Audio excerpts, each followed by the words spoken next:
यमलोक के दक्षिण द्वार तथा नरकों का वर्णन। मुनियों ने पूछा, तपोधन, पापी मनुष्य दक्षिण मार्ग से यमपुरी में किस प्रकार प्रवेश करते हैं, यह हम सुनना चाहते हैं। आप विस्तार पूर्वक बतलाइए।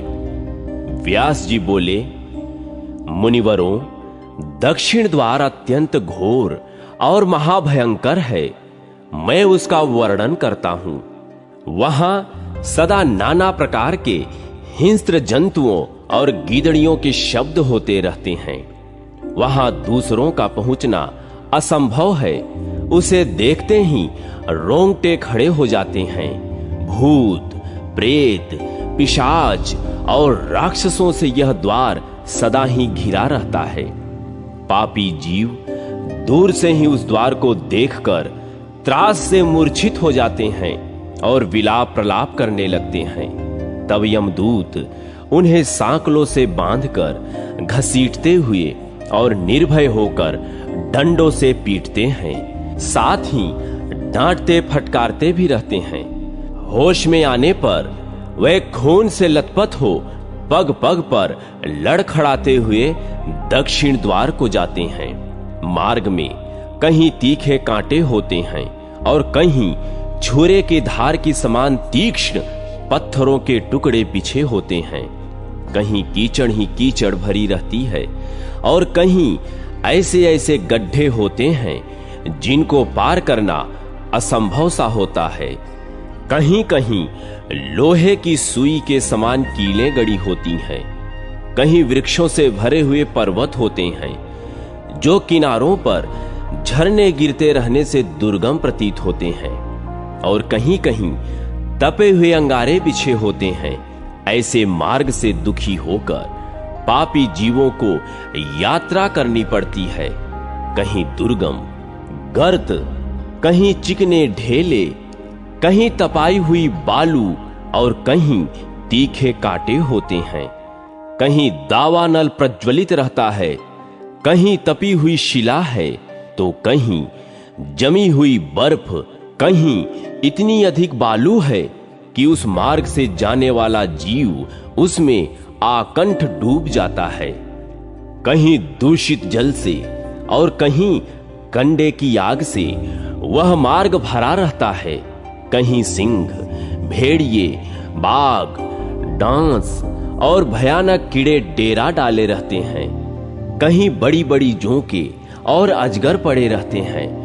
भयंकर मक्खियां, विषैले सांप और दुष्ट एवं बलोन्मत्त हाथी सताया करते हैं। खुरों से मार्ग को खोदते हुए तीखे सींगों वाले बड़े बड़े सांड, भैंस और मत वाले ऊंट सबको कष्ट देते हैं।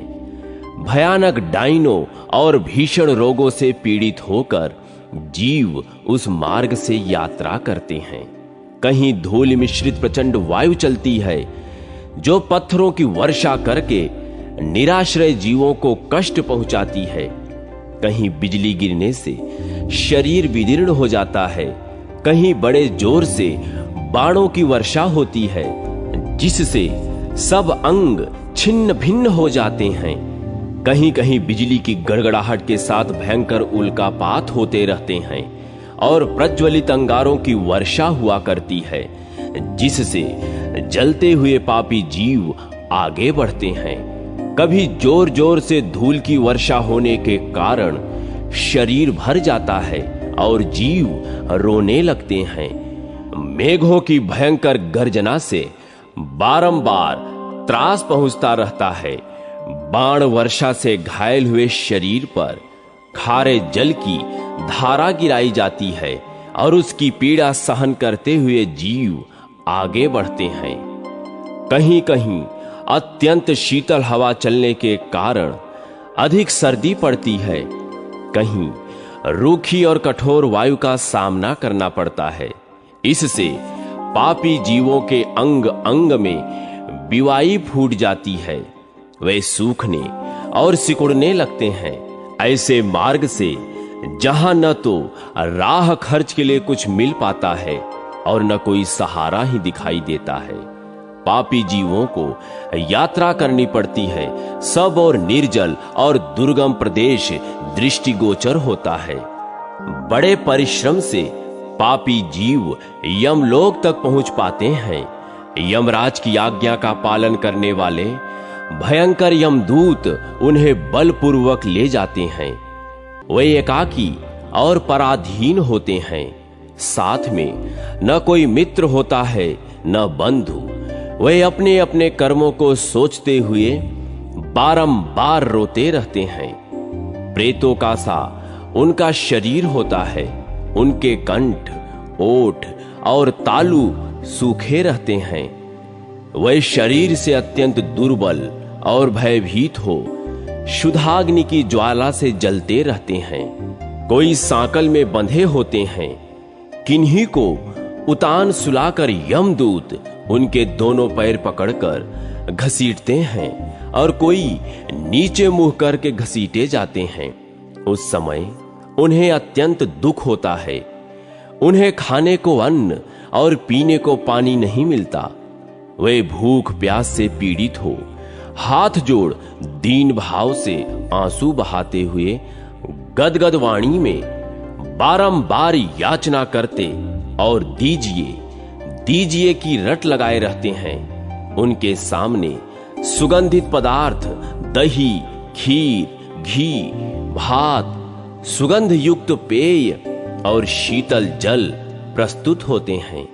उन्हें देखकर वे बारंबार उनके लिए याचना करते हैं। उस समय यमराज के दूत क्रोध में लाल आंखें करके उन्हें फटकारते हुए कठोर वाणी में कहते हैं, ओ पापियों, तुमने समय पर अग्निहोत्र नहीं किया, स्वयं ब्राह्मणों को दान नहीं दिया और दूसरों को भी उन्हें दान देते समय बलपूर्वक मना किया।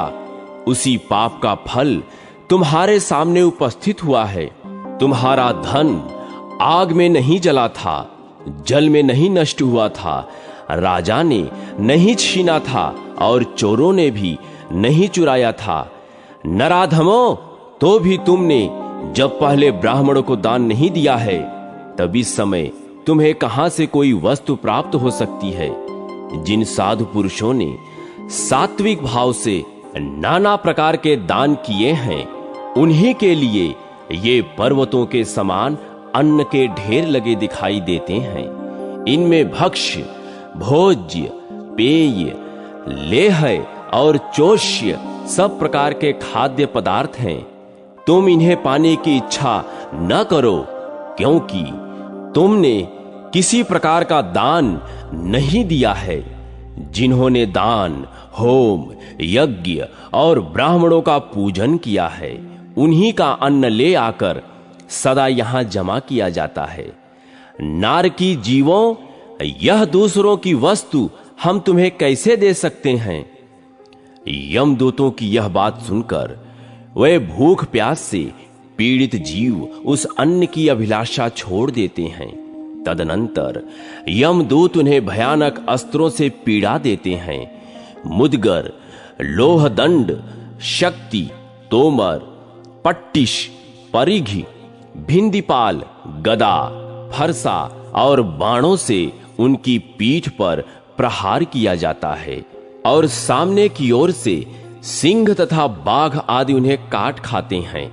इस प्रकार के पापी जीव न तो भीतर प्रवेश कर पाते हैं और न बाहर ही निकल पाते हैं। अत्यंत दुखित होकर करुण क्रंदन किया करते हैं।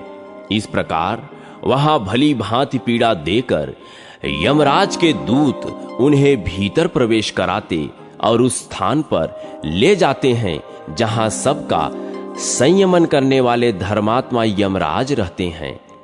वहां पहुंचकर वे दूत यमराज को उन पापियों के आने की सूचना देते हैं और उनकी आज्ञा मिलने पर उन्हें उनके सामने उपस्थित करते हैं। तब पापाचारी जीव भयानक यमराज और चित्रगुप्त को देखते हैं। यमराज उन पापियों को बड़े जोर से फटकारते हैं और चित्रगुप्त धर्मयुक्त वचनों से पापियों को समझाते हुए कहते हैं, पापाचारी जीवों, तुमने दूसरों के धन का अपहरण किया है और अपने रूप और वीर्य के घमंड में आकर पराई स्त्रियों का सतीत्व नष्ट किया है। जीव स्वयं जो कर्म करता है उसका फल भी उन्हें स्वयं ही भोगना पड़ता है। यह जानते हुए भी तुमने अपना विनाश करने के लिए यह पाप कर्म क्यों किया? अब क्यों शोक करते हो? अपने कुकर्मों से ही तुम पीड़ित हो रहे हो।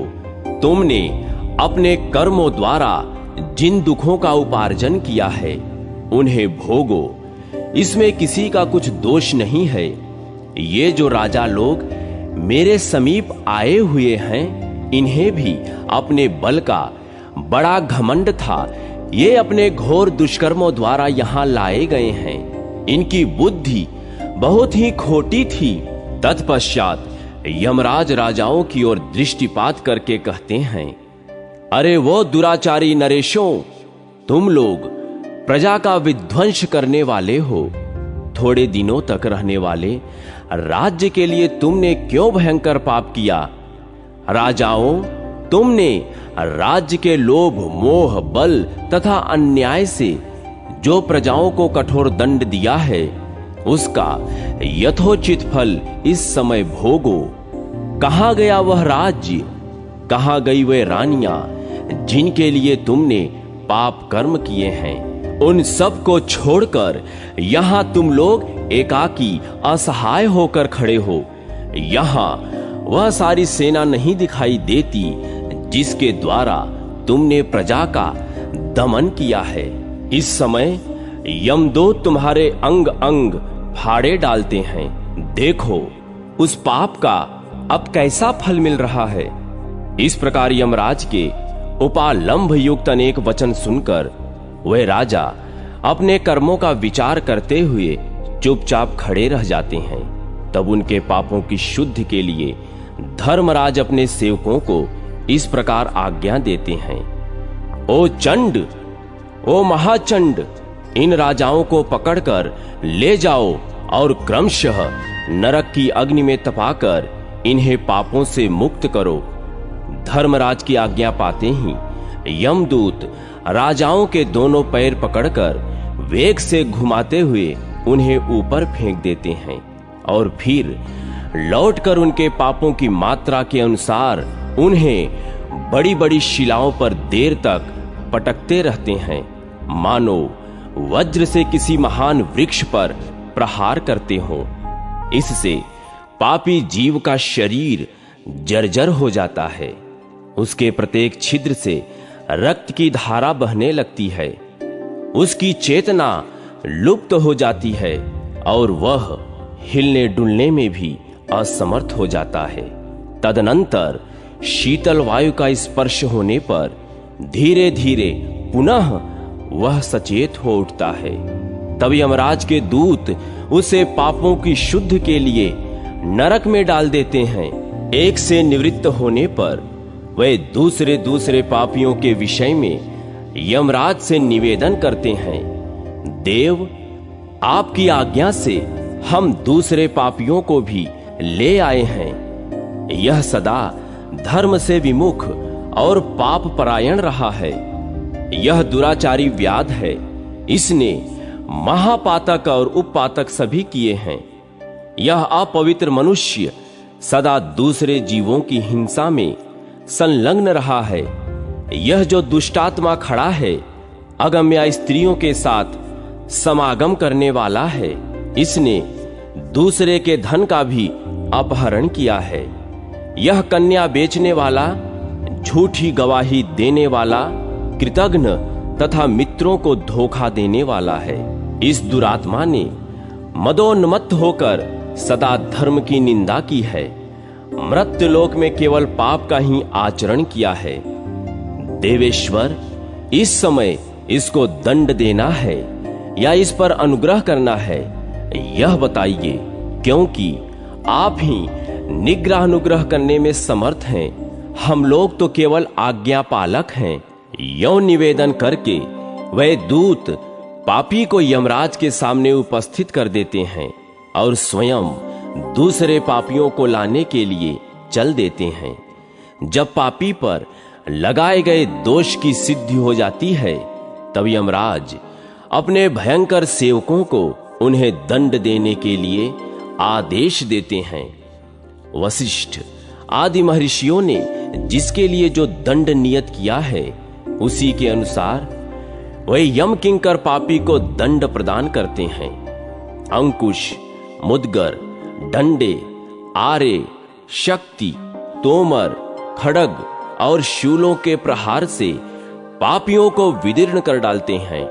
अब नरकों के भयंकर स्वरूप का वर्णन सुनो। महावीच नामक नरक रक्त से भरा रहता है।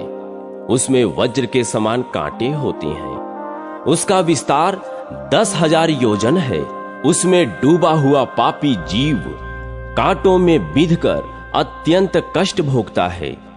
गौओं का वध करने वाला मनुष्य उस भयंकर नरक में 1,00,000 वर्षों तक निवास करता है। कुंभिपाक का विस्तार 100 लाख योजन है। वह अत्यंत भयंकर नरक है।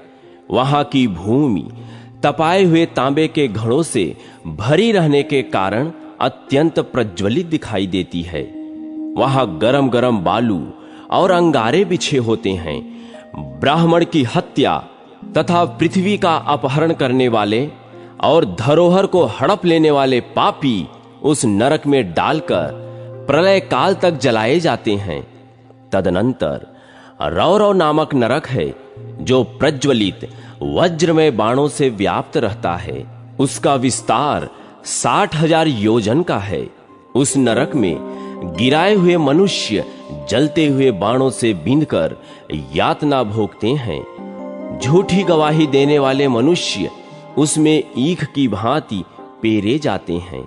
उसके बाद मंजूष नामक नरक है, जो लोहे से बना हुआ है। वह सदा प्रज्वलित रहता है। उसमें ही डालकर जलाए जाते हैं। जो दूसरों को निरपराध बंदी बनाते हैं। अप्रतिष्ठ नामक नरक पीप, मूत्र और विष्ठा का भंडार है। उसमें ब्राह्मण को पीड़ा देने वाला पापी नीचे मुंह करके गिराया जाता है। विलेपक नामक घोर नरक लाह की आग से जलता रहता है। उसमें मदिरा पीने वाले द्विज डालकर जलाए जाते हैं। महाप्रभ नाम से विख्यात नरक बहुत ऊंचा है। उसमें चमकता हुआ शूल गड़ा होता है। जो लोग पति पत्नी में भेद डालते हैं, उन्हें वही शूल से छेदा जाता है। उसके बाद जयंती नामक अत्यंत घोर नरक है, जहां लोहे की बहुत बड़ी चट्टान पड़ी रहती है। पराई स्त्रियों के साथ संभोग करने वाले मनुष्य उसी के नीचे दबाए जाते हैं। शालमल नरक जलते हुए सुदृढ़ कांटों से व्याप्त है। जो स्त्री अनेक पुरुषों के साथ संभोग करती है, उसे उस शालमल नामक वृक्ष का आलिंगन करना पड़ता है। उस समय वह पीड़ा से व्याकुल हो उठती है। जो लोग सदा झूठ बोलते हैं और दूसरों के मर्म को चोट पहुंचाने वाली वाणी मुंह से निकालते हैं, मृत्यु के बाद उनकी जिह्वा यमदूतों द्वारा काट ली जाती है। जो आसक्ति के साथ कटाक्ष पूर्ण पराई स्त्री की ओर देखते हैं, यमराज के दूत बाण मारकर उनकी आंखें फोड़ देते हैं। जो लोग माता, बहिन, कन्या और पुत्र वधू के साथ समागम तथा स्त्री, बालक और बूढ़ों की हत्या करते हैं, उनकी भी यही दशा होती है। वे 14 इंद्रों की आयु पर्यंत नरक यातना में पड़े रहते हैं। महारौरव नामक नरक ज्वालाओं से परिपूर्ण तथा अत्यंत भयंकर है। उसका विस्तार 14,000 योजन है।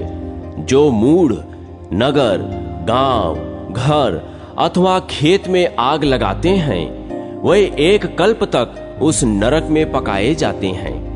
तामिस्त्र नरक का विस्तार 1,00,000 योजन है। वहां सदा खड्ग, पट्टिश और मुदगरों की मार पड़ती रहती है। इससे वह बड़ा भयंकर जान पड़ता है।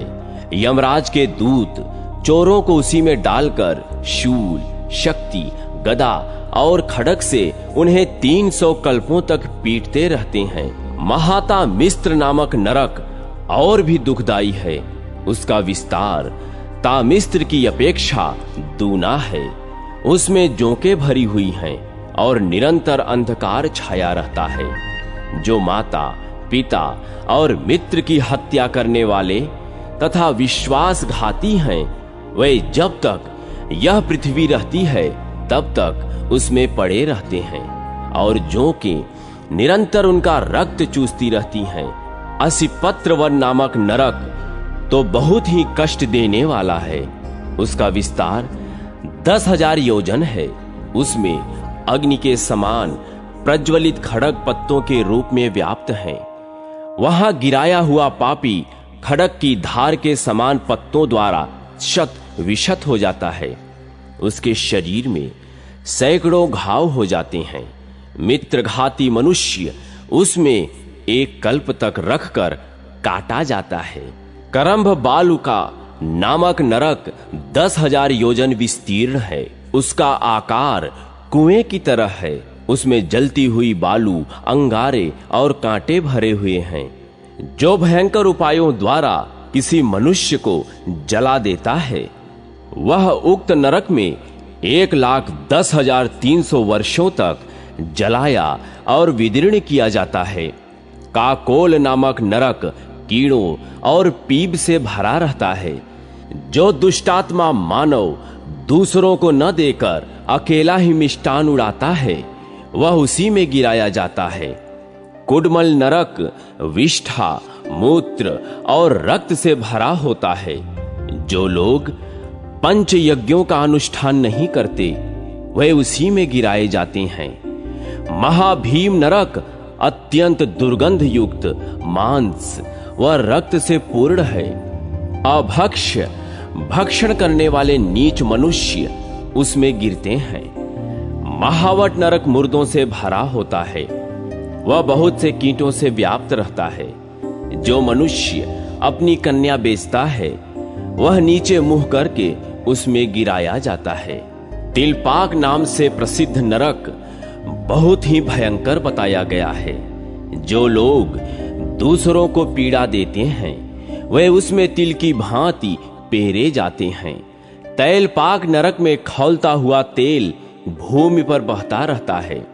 जो मित्रों तथा शरणागतों की हत्या करते हैं, वे उसी में पकाए जाते हैं। वज्र कपाट नरक वज्रमयी श्रृंखला से व्याप्त रहता है। जिन लोगों ने दूध बेचने का व्यवसाय किया है, उन्हें वहां निर्दयता पूर्वक पीड़ा दी जाती है। निरुच्छ्वास नरक अंधकार से पूर्ण वायु से रहित होता है।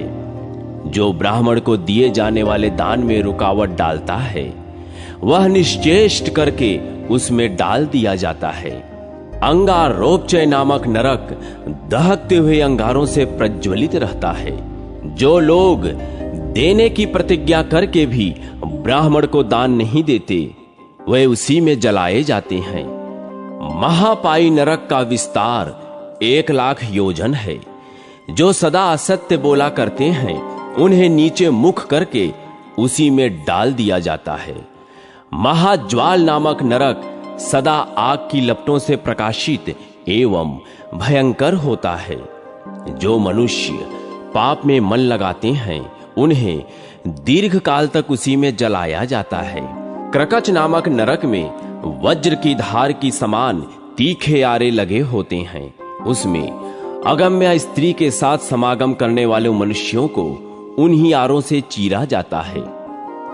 गुड़पाक नरक खौलते हुए गुड़ के अनेक कुंडों से व्याप्त है। जो मनुष्य वर्ण संकरता फैलाता है, वह उसी में डालकर जलाया जाता है। शूरधार नामक नरक तीखे उस्तरों से भरा होता है। जो लोग ब्राह्मणों की भूमि हड़प लेते हैं, वे 1 कल्प तक उसी में डालकर काटे जाते हैं। अम्बरीश नामक नरक प्रलयाग्नि के समान प्रज्वलित रहता है। स्वर्ण की चोरी करने वाला मनुष्य करोड़ कल्पों तक उसमें दग्ध किया जाता है। वज्र कुठार नामक नरक वज्र से व्याप्त है। पेड़ काटने वाले पापी मनुष्य उसी में डालकर काटे जाते हैं। परिताप नामक नरक भी प्रलयाग्नि से उद्दीप्त रहता है। विष देने तथा मधु की चोरी करने वाला पापी उसी में यातना भोगता है। काल सूत्र नरक वज्रमय सूत से निर्मित है। जो लोग दूसरों की खेती नष्ट करते हैं वे उसी में घुमाए जाते हैं, जिससे उनका अंग छिन्न भिन्न हो जाता है। कश्मल नरक मुख और नाक के मल से भरा होता है। मांस की रुचि रखने वाला मनुष्य उसमें एक कल्प तक रखा जाता है। उग्र गंध नामक नरक लार, मूत्र और विष्ठा से भरा होता है।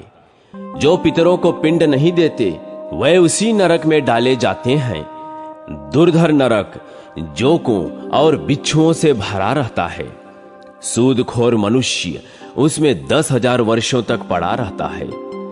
वज्र महापीड़ नामक नरक वज्र से ही निर्मित है। जो दूसरों के धन धान्य और सुवर्ण की चोरी करते हैं उन्हें उसी में डालकर यातना दी जाती है।